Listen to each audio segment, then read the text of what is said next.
Test 2. This is the IELTS listening test. You will hear a number of different recordings and you will have to answer questions on what you hear. There will be time for you to read the instructions and questions, and you will have a chance to check your work. All the recordings will be played once only. The test is in 4 parts. At the end of the test, you will be given 10 minutes to transfer your answers to the answer sheet. Now turn to Part 1.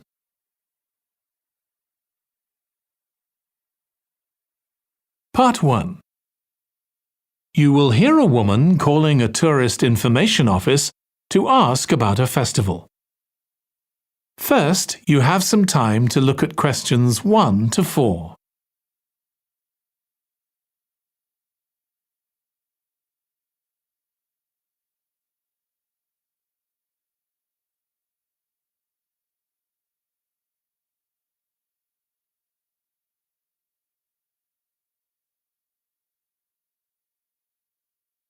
Now listen carefully and answer questions 1 to 4.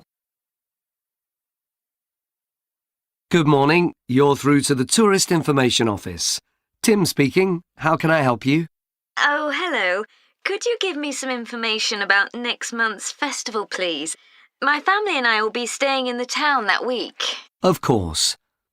Well, it starts with a concert on the afternoon of the 17th. Oh, I heard about that. The orchestra and singers come from the USA, don't they? They're from Canada. They're very popular over there. They're going to perform a number of well-known pieces that will appeal to children as well as adults. That sounds good. My whole family are interested in music. The next day, the 18th, there's a performance by a ballet company called Eustatis. Sorry?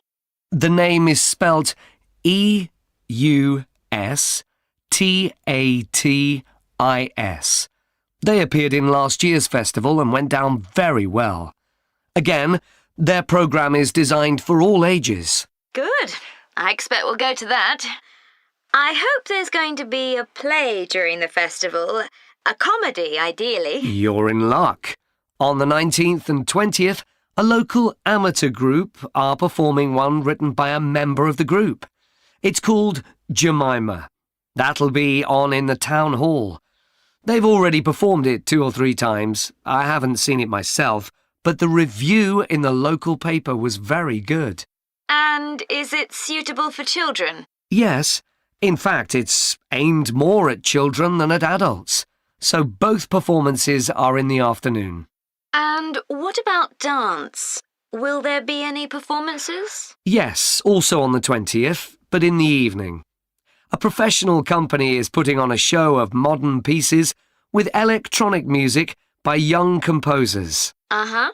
The show is about how people communicate, or fail to communicate with each other, so it's got the rather strange name, Chat. I suppose that's because that's something we do both face-to-face and online. That's right. Before you hear the rest of the conversation, you have some time to look at questions 5 to 10.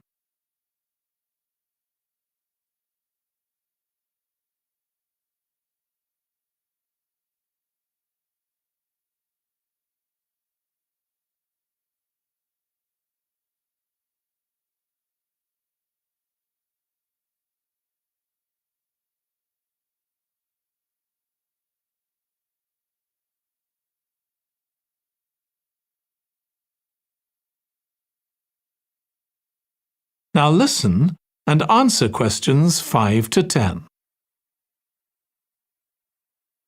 Now, there are also some workshops and other activities. They'll all take place at least once every day, so everyone who wants to take part will have a chance. Good. We're particularly interested in cookery. You don't happen to have a cookery workshop, do you? We certainly do. It's going to focus on how to make food part of a healthy lifestyle. And it'll show that even sweet things like cakes can contain much less sugar than they usually do. might be worth going to. We're trying to encourage our children to cook. Another workshop is just for children, and that's on creating posters to reflect the history of the town. The aim is to make children aware of how both the town and people's lives have changed over the centuries. The results will be exhibited in the community centre. Then, the other workshop is in toy making, and that's for adults only. Oh, why's that? Because it involves carpentry. Participants will be making toys out of wood, so there'll be a lot of sharp chisels and other tools around. It makes sense to keep children away from it. Exactly. Now, let me tell you about some of the outdoor activities. There'll be supervised wild swimming. Wild swimming? What's that? It just means swimming in natural waters, rather than a swimming pool. Oh, okay. In a lake, for instance. Yes, there's a beautiful one just outside the town, and that'll be the venue for the swimming.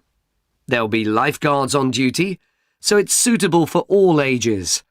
And finally, there'll be a walk in some nearby woods every day.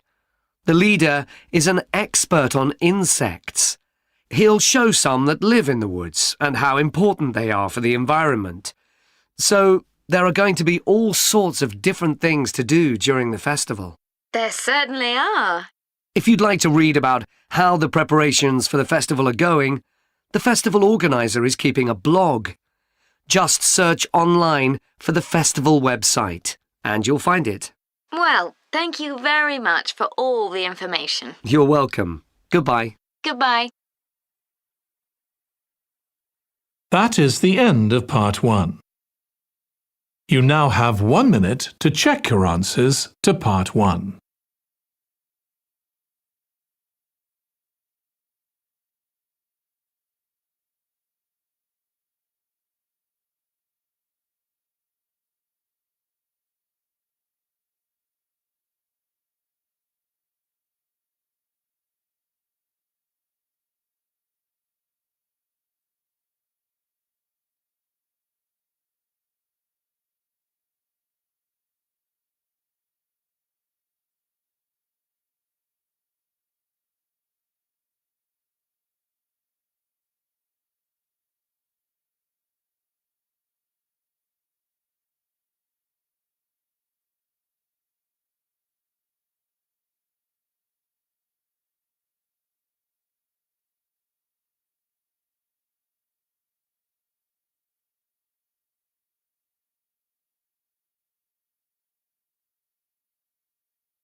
Part 2. You will hear part of a talk to a gardening club about a local park. First, you have some time to look at questions 11 to 14.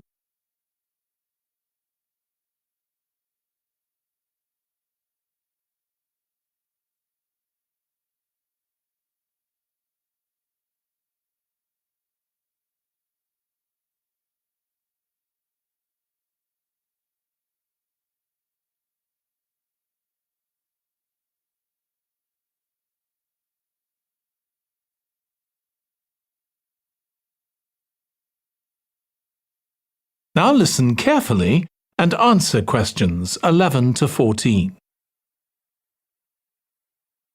I'm very pleased to welcome this evening's guest speaker, Mark Logan, who's going to tell us about the recent transformation of Minster Park. Over to you, Mark. Thank you. I'm sure you're all familiar with Minster Park. It's been a feature of the city for well over a century, and has been the responsibility of the City Council for most of that time. What perhaps isn't so well known is the origin of the park. Unlike many public parks that started in private ownership, as the garden of a large house, for instance, Minster was some wasteland, which people living nearby started planting with flowers in 1892. It was unclear who actually owned the land, and this wasn't settled until 20 years later, when the council took possession of it. You may have noticed the statue near one of the entrances. It's of Diane Gosforth, who played a key role in the history of the park. Once the council had become the legal owner, it planned to sell the land for housing. Many local people wanted it to remain a place that everyone could go to enjoy the fresh air and natural environment. Remember, the park is in a densely populated residential area.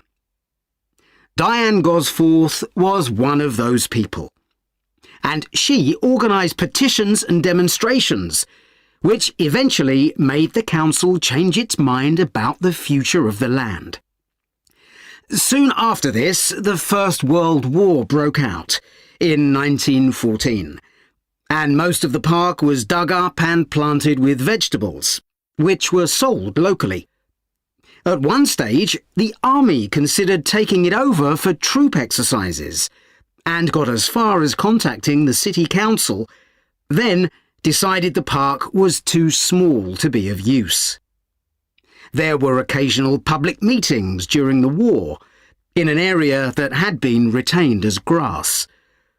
After the war, the park was turned back more or less to how it had been before 1914 and continued almost unchanged until recently. Plans for transforming it were drawn up at various times, most recently in 2013, though they were revised in 2015 before any work had started. The changes finally got going in 2016 and were finished on schedule last year. Before you hear the rest of the talk, you have some time to look at questions 15 to 20.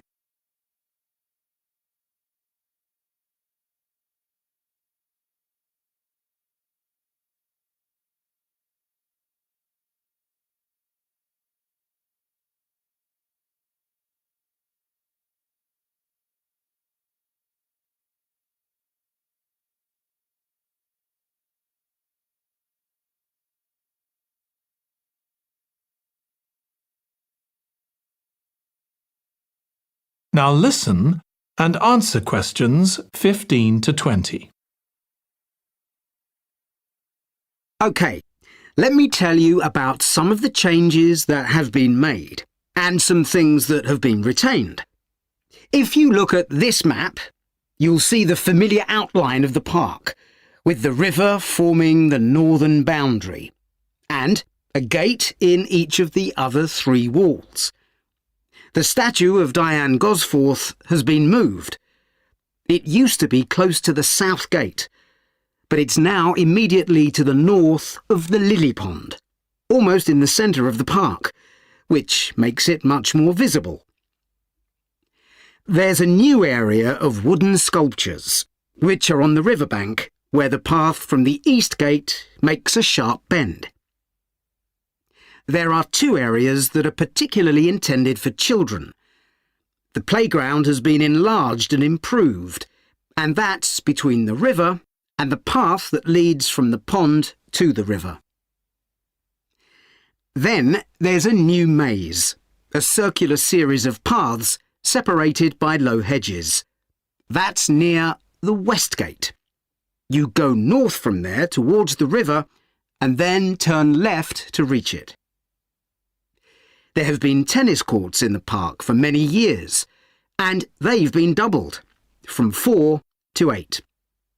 They're still in the southwest corner of the park, where there's a right-angle bend in the path. Something else I'd like to mention is the new fitness area. This is right next to the lily pond on the same side as the west gate. Now, as you're all gardeners, I'm sure you'll like to hear about the plants that have been chosen for the park. That is the end of part 2. You now have 30 seconds to check your answers to part 2.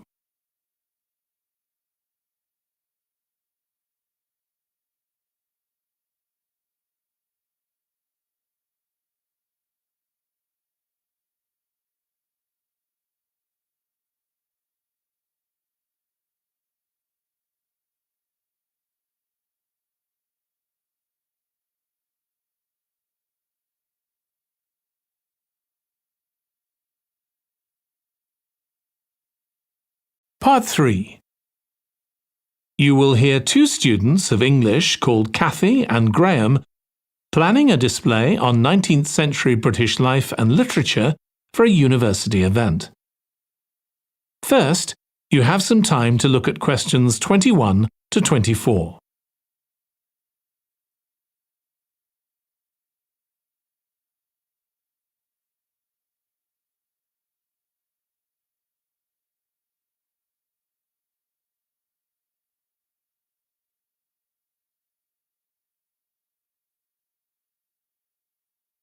Now listen carefully and answer questions 21 to 24. OK, Graham, so let's check we both know what we're supposed to be doing. OK. So, for the university's open day, we have to plan a display on British life and literature in the mid-19th century. That's right. But we'll have some people to help us find the materials and set it up, remember? For the moment, we just need to plan it. Good. So, have you gathered who's expected to come and see the display? Is it for the people studying English or students from other departments? I'm not clear about it. Nor me. That was how it used to be, but it didn't attract many people, so this year it's going to be part of an open day to raise the university's profile. It'll be publicised in the city to encourage people to come and find out something of what goes on here. And it's included in the information that's sent to people who are considering applying to study here next year. Presumably, some current students and lecturers will come? I would imagine so. But we've been told to concentrate on the other categories of people. Right. We don't have to cover the whole range of 19th century literature, do we? No, it's entirely up to us. I suggest just using Charles Dickens. That's a good idea. Most people have heard of him and have probably read some of his novels or seen films based on them. So that's a good lead-in to life in his time. Exactly. And his novels show the awful conditions that most people had to live in, don't they? He wanted to shock people into doing something about it. Did he do any campaigning other than writing? Yes, he campaigned for education and other social reforms and gave talks. But I'm inclined to ignore that and focus on the novels. Yes, I agree. Before you hear the rest of the discussion, you have some time to look at questions 25 to 30.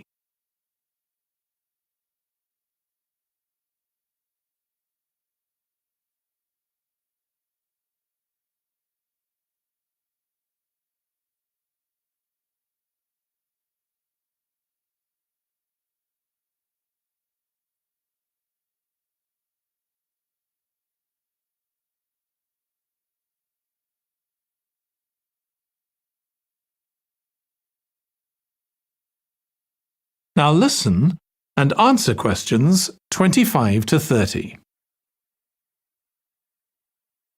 OK, so now shall we think about a topic linked to each novel? Yes, I've printed out a list of Dickens's novels in the order they were published, in the hope you'd agree to focus on him. You're lucky I did agree. Let's have a look. OK, the first was The Pickwick Papers, published in 1836. It was very successful when it came out, wasn't it? And was adapted for the theatre straight away. There's an interesting point, though, that there's a character who keeps falling asleep, and that medical condition was named after the book, Pickwickian syndrome.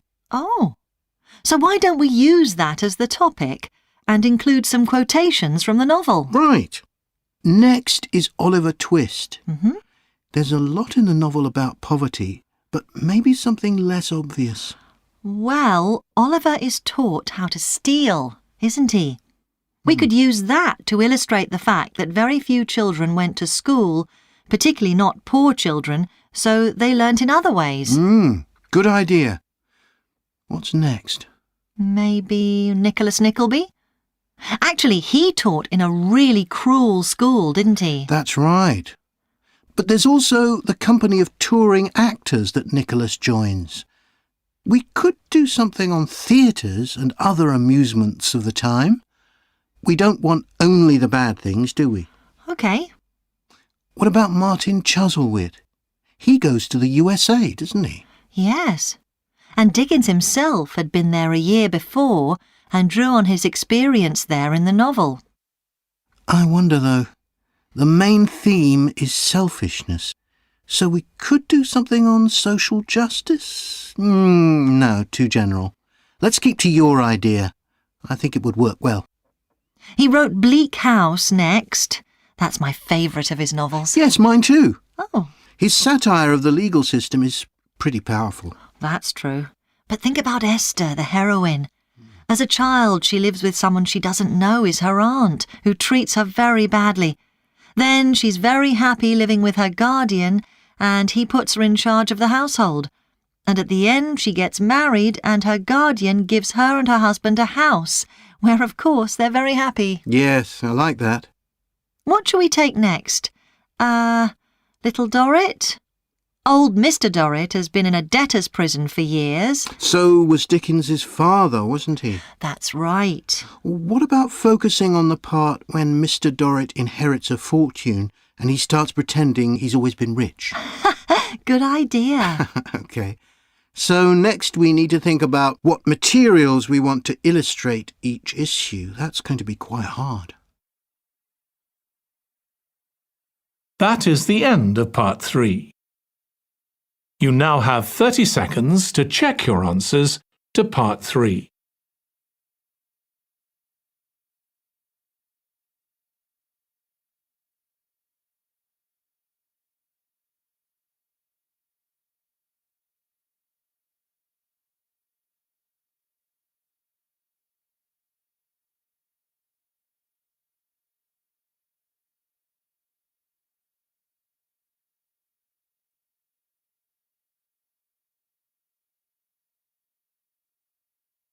Part 4. You will hear part of a presentation about an agricultural program in the country of Mozambique. First, you have some time to look at questions 31 to 40.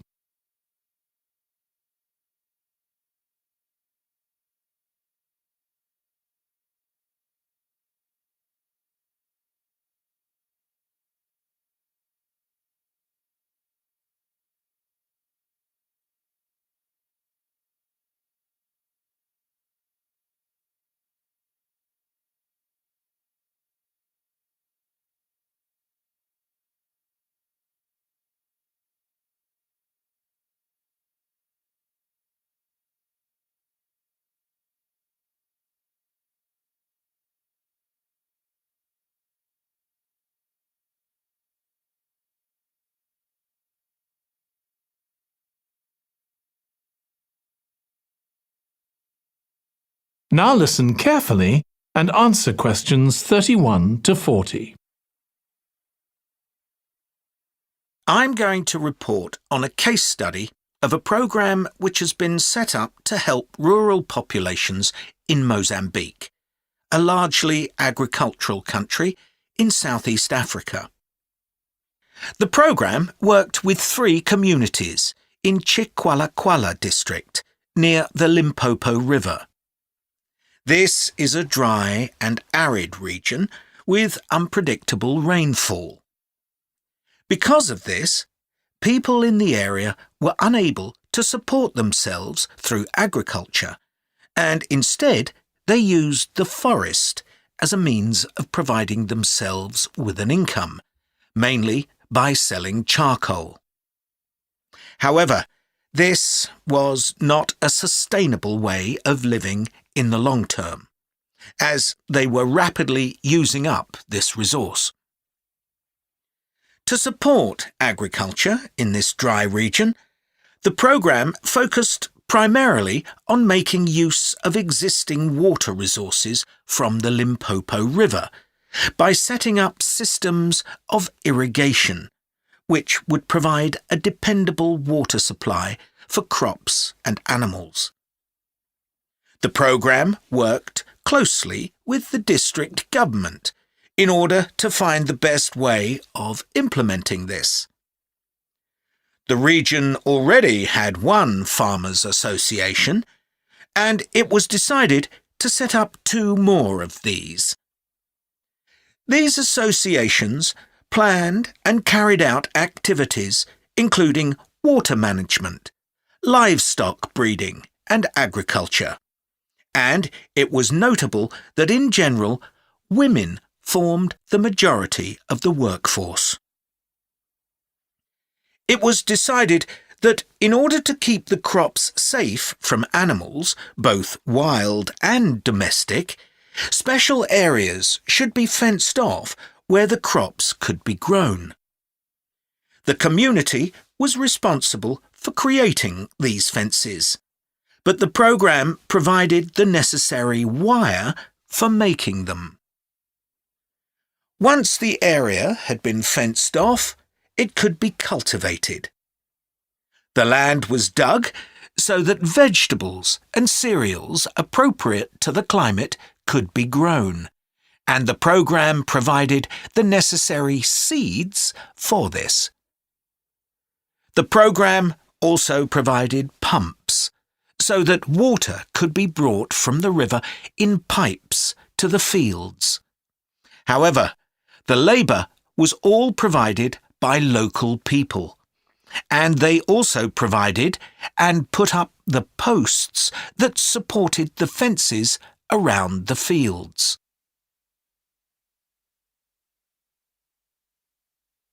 Once the programme had been set up, its development was monitored carefully. The farmers were able to grow enough produce not just for their own needs, but also to sell. However, getting the produce to places where it could be marketed was sometimes a problem, as the farmers did not have access to transport, and this resulted in large amounts of produce, especially vegetables, being spoiled. This problem was discussed with the farmers' associations, and it was decided that in order to prevent food from being spoiled, the farmers needed to learn techniques for its preservation. There was also an additional initiative that had not been originally planned, but which became a central feature of the programme. This was when farmers started to dig holes for tanks in the fenced-off areas and to fill these with water and use them for breeding fish, an important source of protein. After a time, another suggestion was made by local people which hadn't been part of the programme's original proposal, but which was also adopted later on. They decided to try setting up colonies of bees, which would provide honey both for their own consumption and to sell. So, what lessons can be learned from this programme? First of all, it tells us that in dry, arid regions, if there is access to a reliable source of water, there is great potential for the development of agriculture. In Chiqualaquala, there was a marked improvement in agricultural production, which improved food security and benefited local people by providing them with both food and income.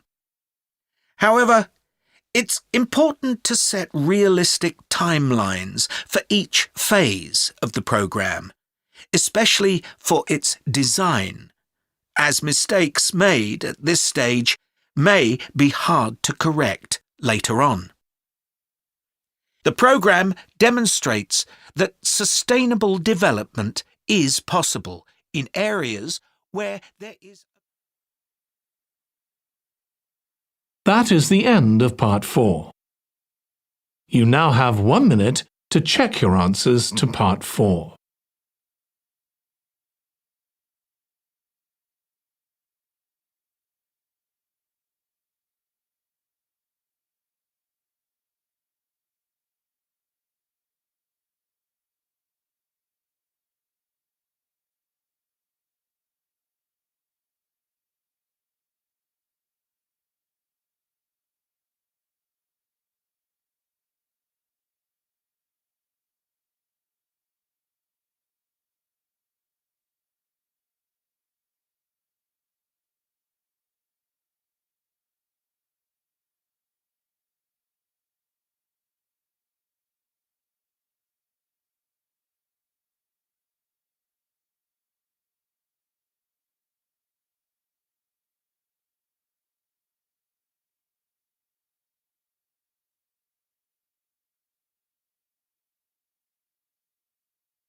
That is the end of the listening test.